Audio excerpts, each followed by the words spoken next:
Hey,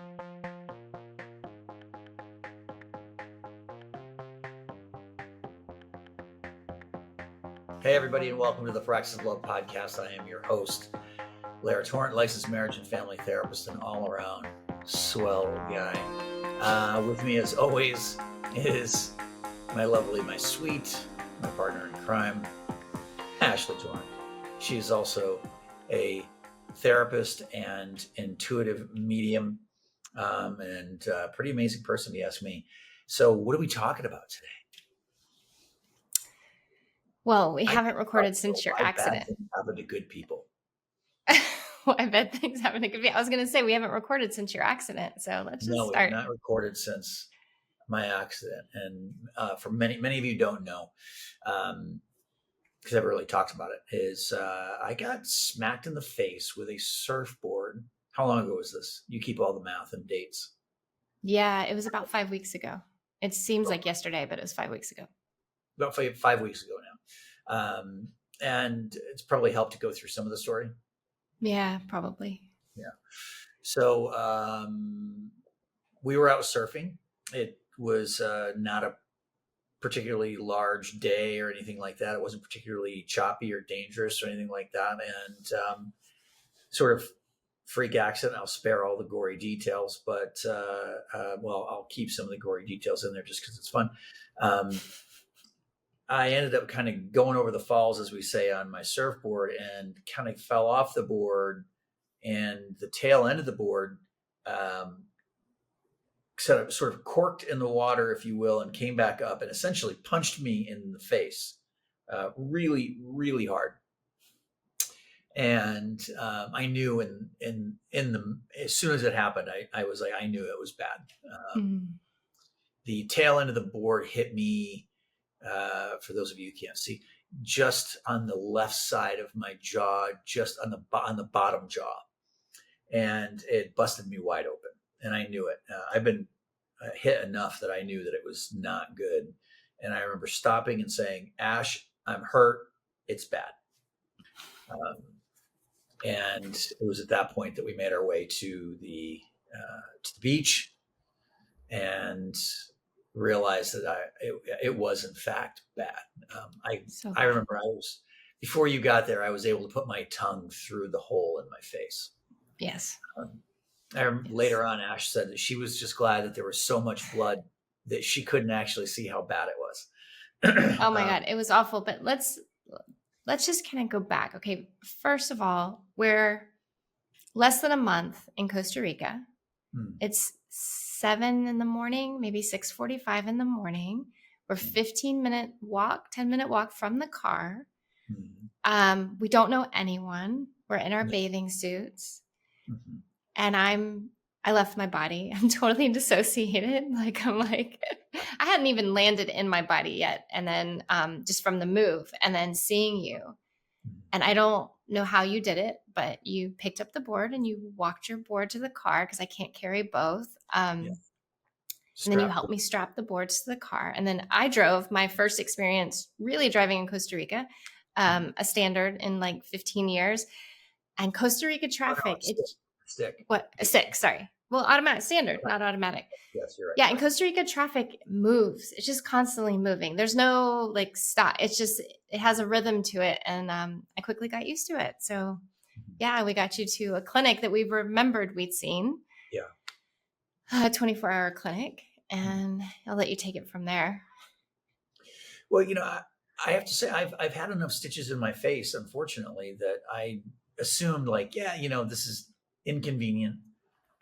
It's definitely going to put a damper on the day and probably tomorrow, but it's just going to be a few stitches and you're going to be fine. When the doctor finally got a look at me, his eyes got kind of big and he said, well, this isn't good, which obviously you never really want to hear your doctor saying. And he explained that there are muscles on either side of your jaw that control the movement of your jaw, and that I had compromised this one enough that he wasn't sure about the functionality of my mouth ultimately.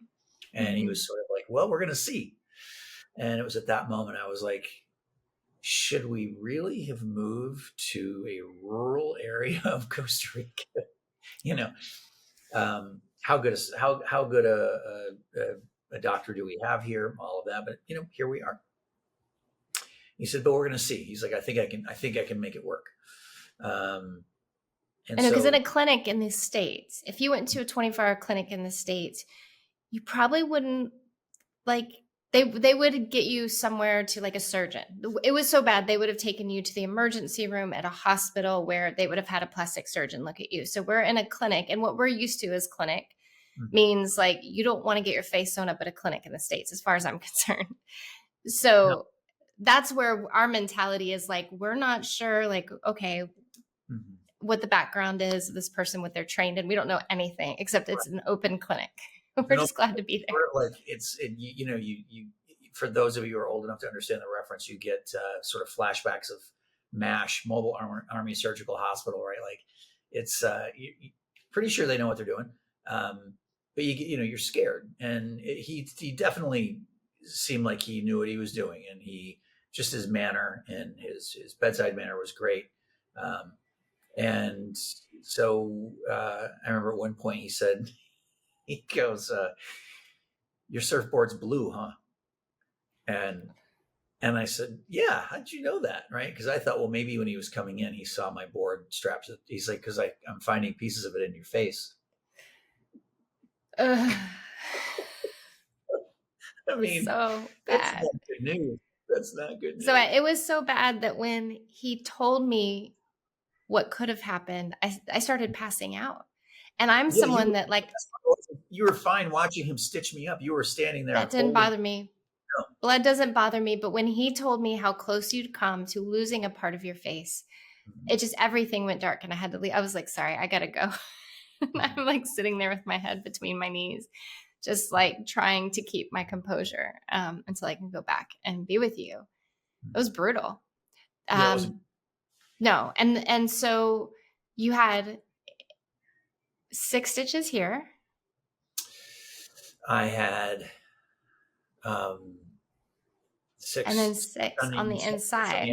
6 on the inside. But the best part was about an hour into this ordeal, the doctor had stitched up the front part of your lip and was waiting till the swelling went down to stitch the inside. That's right. And he leaves the room and you're like, can you check my armpit? Something hurts. I go, I don't know if I have a bad rash from my rash guard or what, but something doesn't feel good. And so I open my shirt. She's let me see. And she goes, oh my God. Oh my. Okay. I had another gash apparently where the fin had sliced me open. And there's definitely some stuff in there that you don't want to sever in your armpit. Yeah. And I have no medical training, but I knew this needs stitches. That's brutal.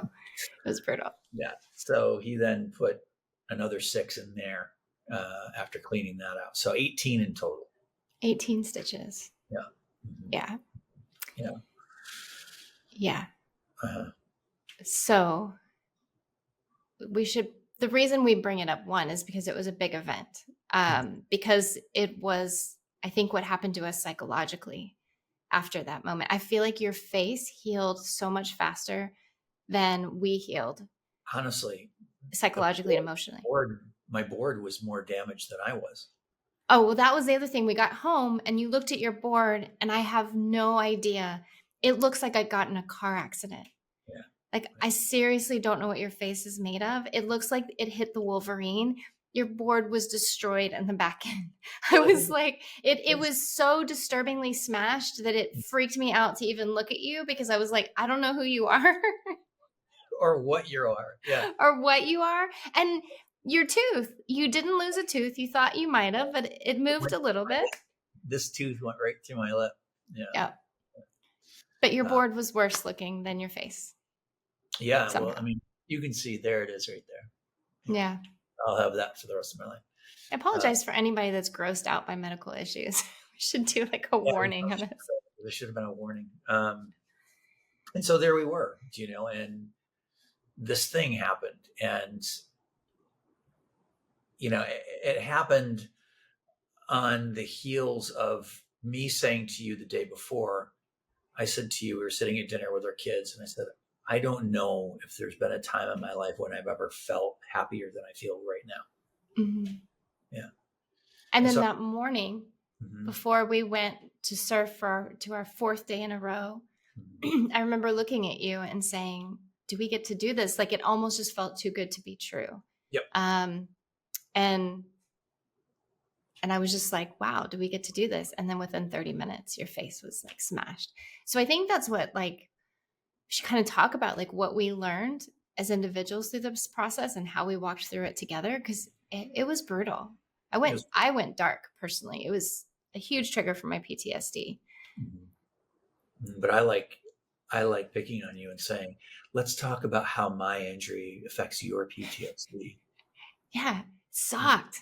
It really It sucked. really Seeing sucks. you like that was awful, and I feel like I just kept looking at you to make sure you were okay, because seeing you that day and seeing your board, I just could not believe that you were okay. Like it just felt You were just concerned that I was going to be all uglied up and that you were going to have to walk around with me on your arm, all uglied up. didn't even occur to me. I just wanted you to be okay. And honestly, I didn't even think about it. I was just like, Well, there's a couple of things here. One, um, I know I said this to you sort of jokingly, but the joke in our relationship in our family is that I don't have PTSD, which of course I do. But PTSD is real, and for the next several surf sessions, and including the ones we go out for now, I know cognitively that I'm fine. I know cognitively this was a freak accident. I know and understand in my brain that I've done, I've taken thousands of waves in much, much more dangerous places and been fine. And yet still my body reacts, you mhm, know? And so for those people out there who have partners who have PTSD and you can't understand like how this is affecting them this way, like you can't understand. And um, to feel that, like to be out there in these sessions when we've gone back out, and to know what I know cognitively, and to have the understanding that I have in my brain, but still my hands are shaking, like mhm, literally shaking, and I'm like, man, I mean, I've studied PTSD, I've worked with people with PTSD. It's I hate it. Sounds stupid to say, but like the realization of just how visceral it is, just how in the body it really is, right? And that idea that the body keeps the score is real. mhm. So Well, and I think you forget you do have complex PTSD and you act like you don't.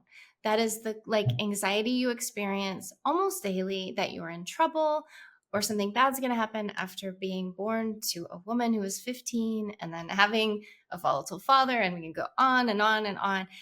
It's like this lack of recognition, like this inability to connect the dots for yourself of like, I don't know why I have this anxiety or this concern. And what was interesting is that's something that you've been working with for a long time, but not really saying it's PTSD, but to see this moment be another version or a more heightened version of it. Do you know what I'm saying? And you've lived with me. I have PTSD. I've had it my whole life. It's gotten a lot better. I'm in relationship to it. right, Um, but to watch us, but what reminded me is like you would sit in the ocean with me, like in Charleston, and I would go through seasons, especially in the winter, where surfing was really hard for me. I think part of it was because it was cold. My body would contract. The waves are a little bit bigger. The ocean's wilder, and there were days I couldn't surf. And you were always so gentle with me and encouraging of me, but I noticed over the past few weeks, I was like, oh, he's getting a visceral sense of what it felt like for me on those days. Just sitting in the ocean felt really scary. Do you know what I mean? we would go out there and you would say things like, "Just being out here is enough. Whether we take a wave or we don't, just being out here is a win."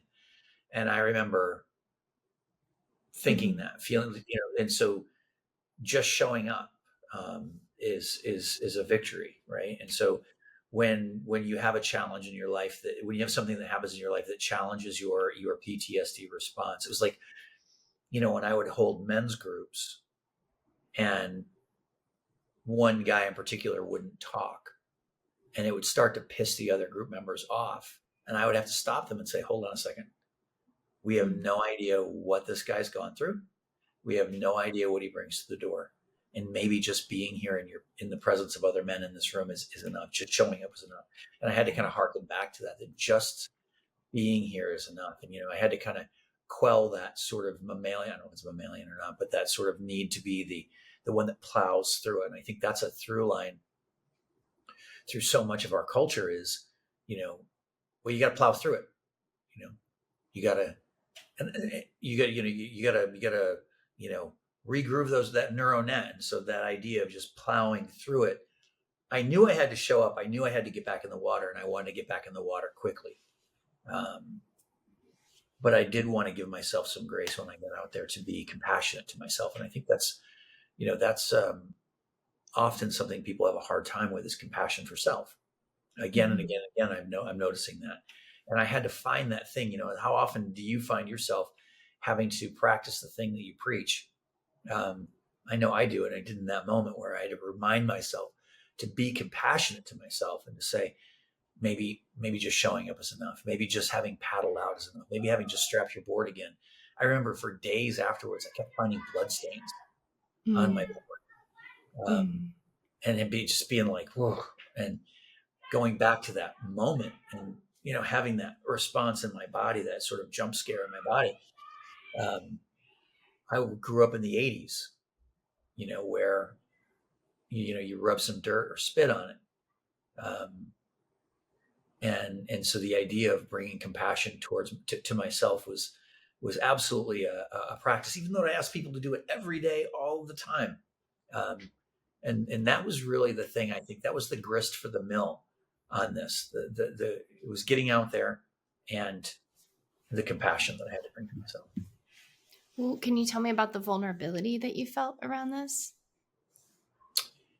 Where should I start? I felt like a fool. I jokingly said at the top of the session that we should say, why do bad things happen to good people? But it's like, I can't tell you how many times I talk to people and they say, and there I was, I got myself all excited. And then, dot, dot, dot.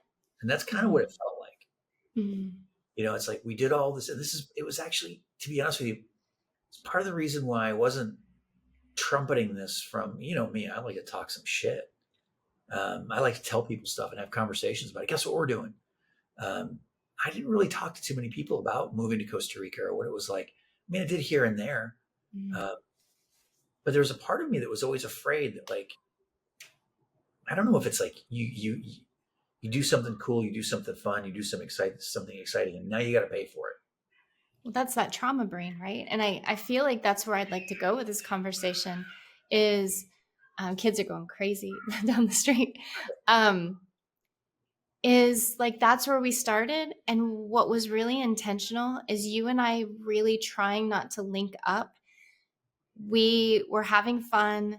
And like, I remember feeling like we were kids playing with toys and look what happened. Like we were irresponsible. Like, I remember feeling like your board was cursed and the doctor even saying like, look, this wouldn't have happened if you were on the couch. Like he was like, worse could have happened. Like, you're so lucky. Like his attitude was one of possibility and gratitude. And you and I were going dark. Like from the moment it happened, like you and I were like, see, our brains were like, see. And it felt so awful. Like there was shame for both of us around that. Like we were foolish or something. So I feel like it's responsible to understand like where we got, because that's where we started, but where we got through this is important. Wow. How do you mean? Meaning like part of the last several weeks has been uncoupling that story that we were one, irresponsible, foolish, bad kids, that we were having too much fun. Life was too good. So something bad had to happen. I'll just speak for myself. For me, it just feels like with everything, there's so much going on. Like we've talked about collectively, our move, this accident. And what I'm coming to is like, life is life and life is going to happen. It's like this, it's like good things happen, bad things happen, but I don't want to tie together bad things happen because I'm happy. I want to uncouple that. Cool things. Yeah. And because I stepped outside, now I pay for it. Right. And then I'd never do anything, I think for what I got to personally is like, if I want to live life fully, I have to embrace death fully. I have to embrace the ending of everything, the impermanence of everything. That means this moment, good moments. That means feeling good. That means this human life will end, right? But if I'm always living afraid, I'm never going to open my heart fully. And this was a moment where I really had to embrace the accident and also go back to surfing and find joy again. It's interesting because that that notion has been kind of up. And I was watching, I was knocking around on Instagram or what have you, and there was an interview with Maya Angelou that I had never seen before, and I can't remember what prompted the response in her, but she said just what you just said. She said, "I never really started living until I fully embraced my death. Mm. The idea that that things are going to happen, and that when she was able to do that, that's when her life truly opened up. That's when Mm. really wild and fun things started happening for her. But I think we do play scared. We do uh, play to. I know that I do. I often play to the notion or the hope that just don't let that bad thing happen. The thing that actually happened in the water, Mm. getting hurt out there in Costa Rica, a million miles away from our known home, was the last thing I wanted to happen. It was what happened, um, Mm. and it brought up a ton of shame for me. Mm. Um, I know that sounds kind of silly, like, but it did. It brought up all kinds of shame. I didn't want to. I still haven't told a number of people at home Mm. that I had gone through this. Mm. Can you tell me more about the shame? Like why do you think it brought shame up for you? I think it's dovetails on what you were saying, that I stepped out and did something wild, did something different. I moved to Costa Rica. I moved to another country, and Mm. um, I know that the logic isn't necessarily there, but then you pay the price. Mm. And I think that was sort of ever present and messaging in my home. I was Is going to ask, that was my next question. That sounds like that generation. Well, you decided to do this. My dad would say that. Well, you wanted a new bike, or when you did that tone, like I remember, it was like my mom. That was it. Yeah. right. Well, You wanted to surf. yeah. There you go. You get what you get. Yeah. Isn't that awful? That somehow I asked for it. Um, Yeah. mm, And I yeah. dared say, I'm as happy as I've ever been in my entire life. Mm, That I immediately cursed it mm, somehow. mm. That sound crazy? No, that makes sense. That's how trauma does. Like trauma brain links things up like that. It loves to sew together like tragedy and bad things. It's like, see. So it all makes sense to me. The shame makes sense to me. The vulnerability makes sense to me. It all makes a lot of sense. And I'm curious, what over the past few weeks, like where have you gotten to? Like, how have you made sense of this? So I took a deep dive into Taoism. Mm. As you know, I've got and it's something that I've dabbled with in various forms over the years. But there's this opening prologue to Richard Bach's book Illusions, the journeys or the adventures of a reluctant Messiah, and he talks about these creatures that are huddling to the bottom of this river, and the river is raging over it. And one of the creatures just says, this life, this sticking to the rules and sticking to the rocks and just doing the thing that we've always done, it's not working for me. And so the creature goes, I'm going to let go. And they're like, you're crazy. And so he lets go. And they watch him. And, they watch him hit rock after rock after rock until finally he takes off and Mm. he starts to swim or essentially fly above all of their heads.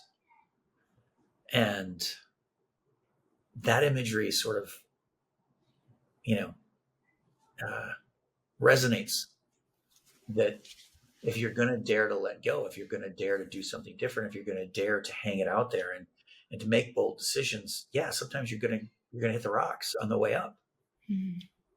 Um, and that's essentially, I I hit my surfboard or the rocks quite literally, the surfboard quite literally, the rocks quite figuratively. Uh, as I let go of the rote uh, good life that we had, but one that was full of safety, as much safety as anyone could really wish for, and we let go of a lot. And I think it's not a full answer to your question, but there is some of that in there. I let go. I was no longer clinging to the safety of what was there, and you get banged up sometimes when you make decisions like that. Does that make Mm. sense? Yeah, and I noticed that like you had been kind of going back and forth in your spiritual practice and longing for it, but not really haven't really anchored into it. And I feel like this accident really provided an opportunity for you to anchor in to acceptance.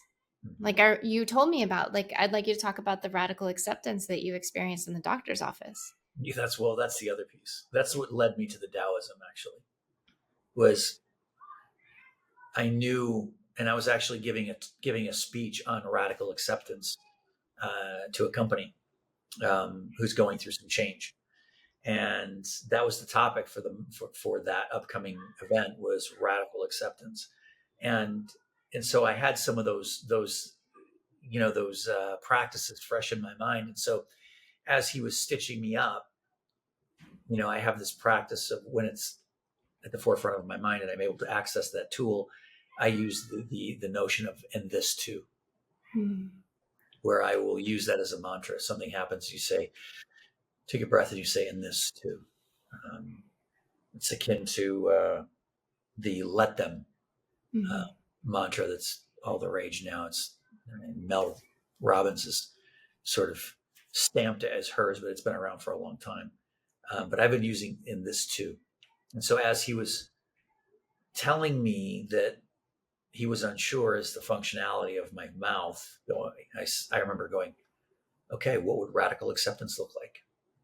Like, you're Hmm. here. There is no going back. This happened. When you choose differently in your life, when you make a big choice, when you make a bold statement, like moving to another country, taking a new job, ending a bad relationship, you you will probably be put into a place of having to radically accept something. And radical acceptance, obviously, the connotation is that there's some stuff that's not fun. There will be pain. Um, there will be grief.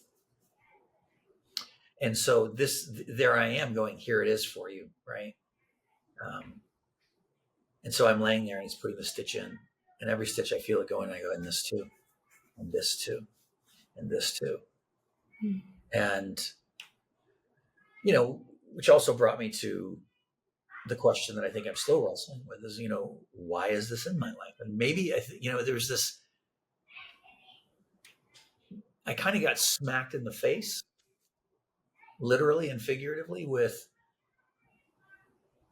you need to come back to yourself, right? Like I felt, I mean, I'm talking to a known spiritualist, so I guess I would say this out loud. Um, I felt like spirit was like, hey, over here. Hmm. Apparently, I have to smack you in the face with one of your most favorite things in order to get your attention. But I know that sounds kind of crazy, No, but I don't stop. live that Okay, way. we're spiritual people. It's not crazy. I was going to smack you in the face and tell you to come back to yourself before long. So. Well, you know what the truth, but to be told, and I've said this to you before on this channel that like I watch you move through the world and I see the way you think, and I'm like, I want to fucking think like that. I want to be more connected to that way of moving through the world and that way of thinking. I've gotten very pragmatic, um, fortunately and unfortunately. But I watch you move through the world, and I'm often in awe of the things that come from your head. And it's because I was telling someone this about you the other day, is that she spends time in that world. She spends time connected to her soul. She spends time connected to herself. And when she's feeling far away from that, she spends time coming back to reconnect. And I have been thinking about it, talking about it, musing on it, but never really doing it. And I live my life this way. I always say this, that, if the universe, God, the Tao, whatever you want to call it, will send a little pebble your way against your window to get your attention. And that pebble will become a rock, and that rock will become a brick, and that brick will become a flaming boulder being launched at your proverbial home if you don't listen. And I feel like that's what happened. Mm-hmm. I feel like it was like, you need to come back to your spiritual practice. You need to come home to yourself. You need to make time for that. Yes. And, ever since that day, I've been, practicing that and practicing to come home, as John O'Donohue like to say, come home to the hearth of your own heart. And how's it feeling? Pretty fucking good. Isn't it amazing? It's amazing. It's amazing. It's amazing. It is amazing. It is amazing. Yeah, I mean, it's all there, right? Like, we are so geared towards external validation. We're so geared toward looking to see if someone's noticing or watching, or how's that going, or did I get an extra zero at the end of that page, rather than coming home to the hearth of your own heart, coming back to self. And, I think that's what life is all about. That's why we're here, to know ourselves intimately. And everything that we do, taking care of our kids and taking care of the bills and, making sure I'm doing a good job at work, all that stuff is great and it's necessary. But we are outsourcing our self-worth on a moment-to-moment basis. And we're forgetting how important it is that we have a relationship to ourselves. I can't have a good relationship with my partner if I don't have a good relationship with myself. If I don't have a good relationship with myself, I can't have a good relationship with my kids. And I'm probably not going to have a good relationship with my work.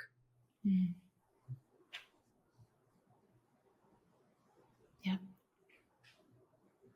So that's how that's going. And it's, some days are better than others. Some days don't feel like I'm tapping into the tapestry of the universe, but it's time well spent. I usually learn something, because for me, it's usually like a book, or four. I'll have sort of thing. The Kindle now is the thing since we moved here, because couldn't bring all of our books, and that's kind of good for being able to search through. I feel like that today. That's what gets you there. That's reading spiritual books is your spiritual practice right now. Yeah, because I think, my brain is wired to be so practical. And so when I dive into a book like John O'Donohue's book, Anam Cara, or, Illusions, or, these books that speak, it reminds you, that languaging at least reminds me of, and those concepts kind of like open my mind beyond the pragmatism of the day, of the moment, and bring me into that space. So that's what helps. I know that for you, it's often journaling. Yeah. And it's books, I think it's important to remember that, like, whatever gets you there, it doesn't matter the modality. It's like whatever gets you there. And, just mediumship has kind of pushed me to practice on a regular basis, so that now I can do it without journaling and books. Like, I can go there much more easily, much easier. What is it? Much more easily? I have no idea. It's easier now. It's easier. but I do love journaling and books and other things. But I guess what I think is beautiful that you're sharing is for someone who's very practical, finding a modality that gets them into that heart and soul space, Right. and whatever gets you there. That's great. Mhm. I think it's getting into the body, really. I mean, Mhm. we spend so much time thinking about our feelings. And I know most people don't want to feel what they're feeling, but getting into your body, that's where that energy lives. That's where that soul space lives. That's where your heart is. And so I think a lot of the time, I read a passage that's profound, and it doesn't just get me thinking, it gets me feeling about the subject matter, and that gets me into my body. I'm like, oh, okay, that feels good. That's where I want to Yeah. be. Yeah. Get you into your heart. Yeah. Mhm. I was, I think it might be interesting, just talking as a couple, how we handled each other when we were both pretty dark for a couple of weeks, right? Yeah. Like we're high functioning people with PTSD, which Mhm. is strange that you can be so high functioning that, but like the disrupted sleep, the waking up, I mean, I would wake up and I was scared. I'd go to bed and I was scared. We'd go to Mhm. the water and I was scared. I think work was the only reprieve we really had from feeling really unsettled and scared. Everything felt crunchy and hard. Yeah. um I'd wake up in the middle of the night and I could sense your fear. You and I can sense each other. Like the minute I open my eyes, I know if you're having a good morning or not great morning, and you're the same. Like I'll be silent and you're like, what's going on?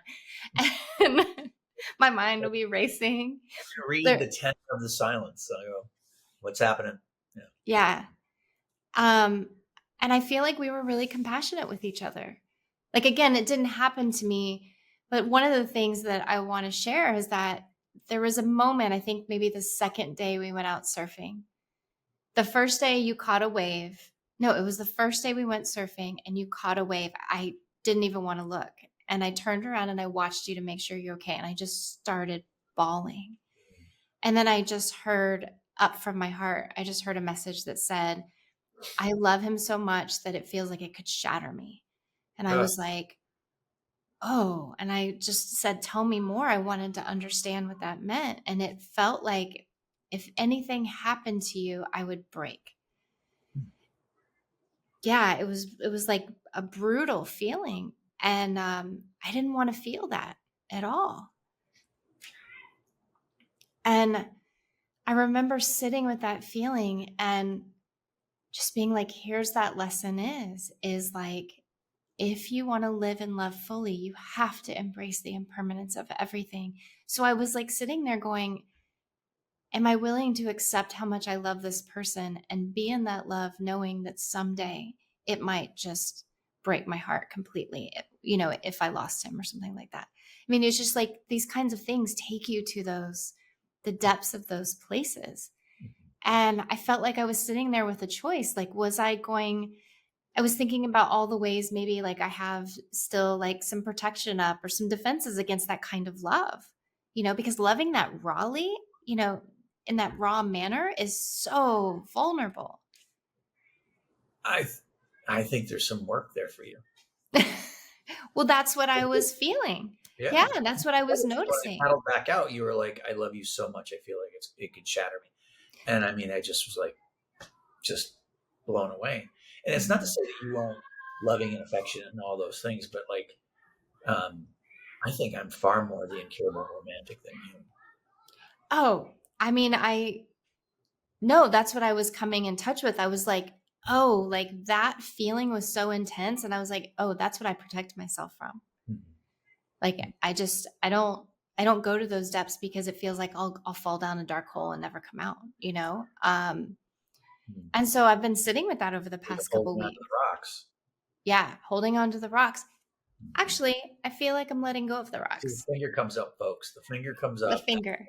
There it is. But I do feel like I'm letting go of the rocks. And I was sitting in the water noticing like, okay, where were these defenses created and why over the past, like 20 something years? Where were layers of protection, built up? And then I was just thinking of all the moments that we've survived together, just Mhm. all the things. And like at this point, like why have any protection up? Well, I can tell you why. Because the people who were supposed to love you the most in the world didn't. Right. The people who were supposed to keep you safe didn't. Mm. You've been out there on your own, fending for yourself until I found you. And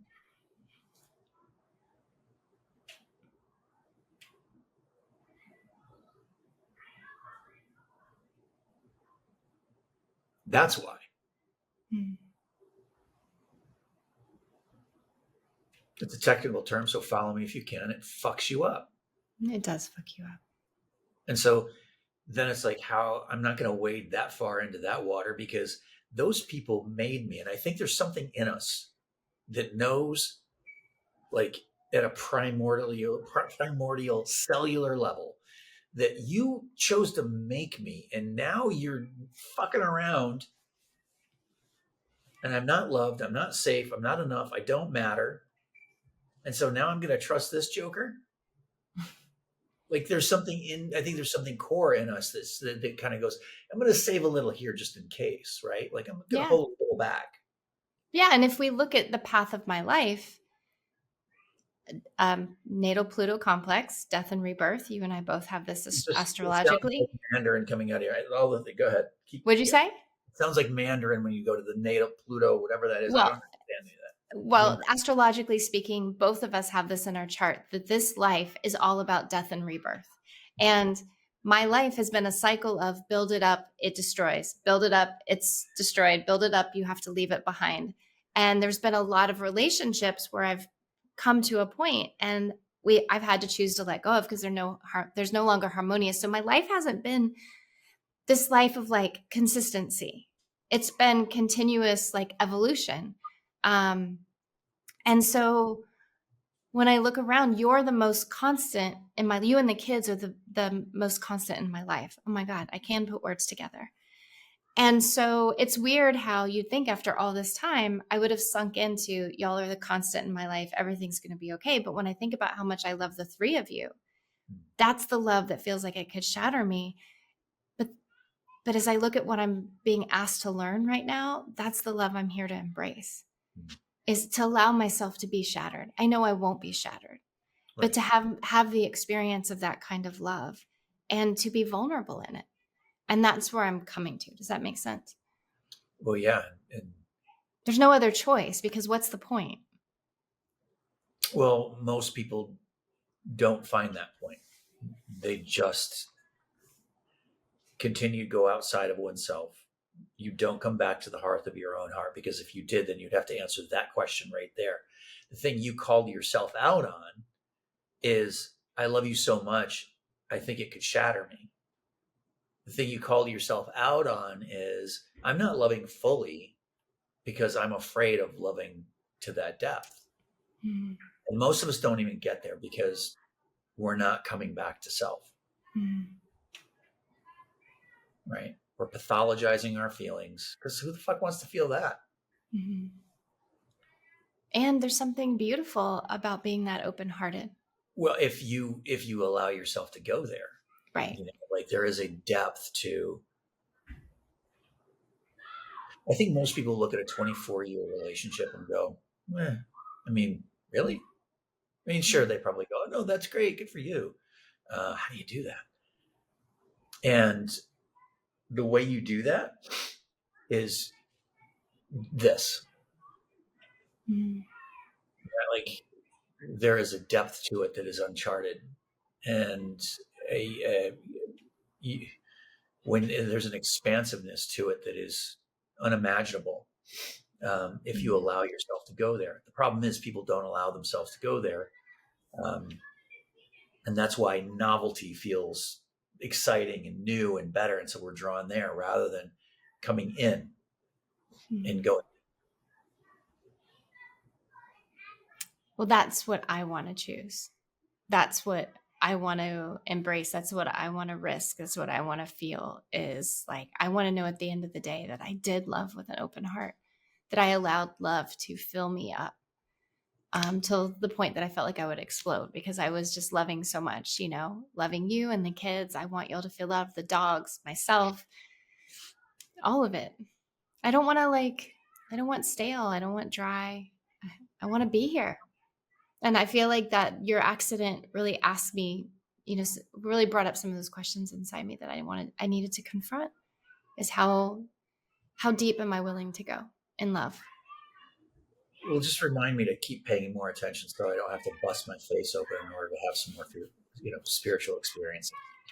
I think we're at time. I think we're at time too. Okay. Thank you Thanks so much. everybody for listening. I hope this was an interesting topic. I know we jumped around a good bit, but some definitely some fun things covered.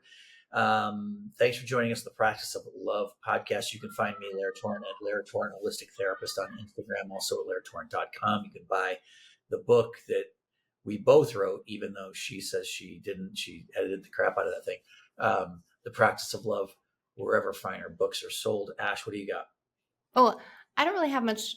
Oh, I do have a newsletter that I really love, my newsletter. So if you'd like to subscribe, you can go to my website for my newsletter. And you are on YouTube. So if you'd like to see Lair's YouTube channel, subscribe to him there. There's some longer, what'd you say? There's some longer content on YouTube from me. So. Okay. Thank you for listening, or thank you for watching.